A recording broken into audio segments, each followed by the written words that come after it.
Thank you, Chairman. I'll forego. Thank you. And I will do the same. Again, allow me to introduce our witnesses. Secretary of Defense Jim Mattis comes to the civilian leadership of the department after a long and illustrious career in the Marine Corps, in which he served in several senior command positions, including combat commands in Afghanistan and Iraq, before retiring with the rank of general in 2013. General Joseph Dunford is the chairman of the Joint Chiefs of Staff and is making his second appearance before us. Like Secretary Mattis, General Dunford is a Marine with a long and distinguished career and served as Commandant of the Marine Corps prior to becoming chairman. Appearing with Secretary Mattis and General Dunford is David Norquist, who recently was sworn in as the new Comptroller of the Department of Defense. Mr. Norquist, thank you for being here today also. Secretary Mattis will begin with your opening statement, followed by General Dunford. Please summarize your statements so that we're able to get to our questions as quickly as possible. Well, thank you, Chairwoman Granger, Ranking Member Visglowski, and members of the committee. I appreciate this opportunity to testify in support of the President's budget request for fiscal year 2018. And Madam Chairman, I request that the committee accept my written statement for the record. I'm joined today by Chairman Dunford and the Comptroller so that hopefully if there are detailed questions, we can actually answer them all right here in front of you today. I would like to give an opening statement, Chairwoman, because I think I can address some of the issues that have been brought up already, and it should take only a few minutes. But this budget request does hold me accountable to the men and women of the Department of Defense. Every day, as you know, more than 2 million service members, nearly 1 million civilians do their duty, and in doing so, they honor previous generations of veterans and civil servants who have sacrificed for our country, and it's my privilege to be back among them. We in the department are keenly aware of the sacrifices made by the American people to fund our military. Many times in the past, we've had, as a country, to look reality in the eye and meet challenges with the help of congressional leadership, building the most capable warfighting force in the world. There's no room for complacency in the Department of Defense, and we have no God-given right to victory on the battlefield. Each generation of Americans, from the halls of Congress to the battlefield, earns victory through commitment and sacrifice.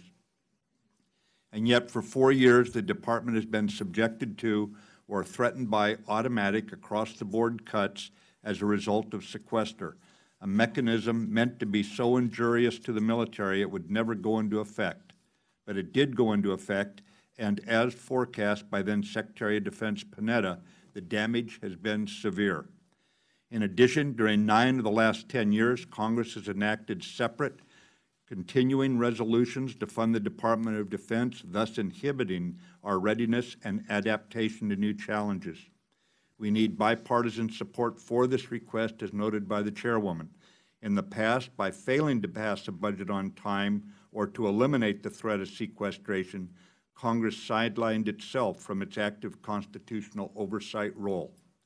Continuing resolutions coupled with sequestration blocked new programs, prevented service growth, stalled industry's initiatives, and placed troops at greater risk.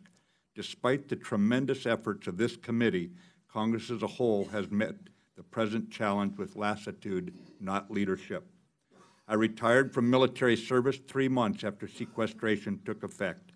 4 years later, I've returned to the department. I am shocked by what I've seen about our readiness to fight. While nothing can compare to the heartache caused by the loss of our troops during these wars, no enemy in the field has done more to harm the combat readiness of our military than sequestration.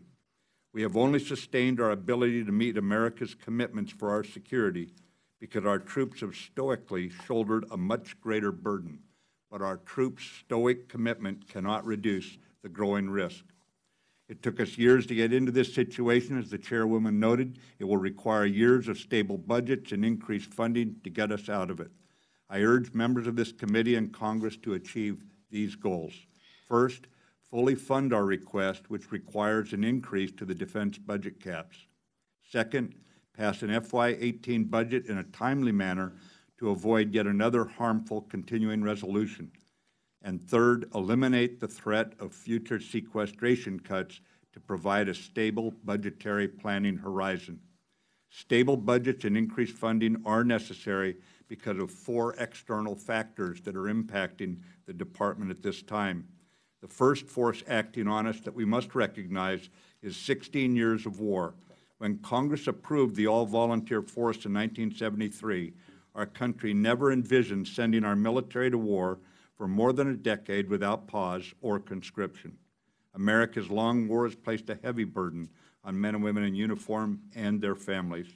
And here I will note a few points on Afghanistan that were brought up during the opening remarks by the committee, recognizing there that our military posture is part of a larger regional context in South Asia. Our primary national interest and the international interest in Afghanistan is ensuring it does not become an ungoverned space from which attacks can again be launched against the United States, other nations, or the Afghan people.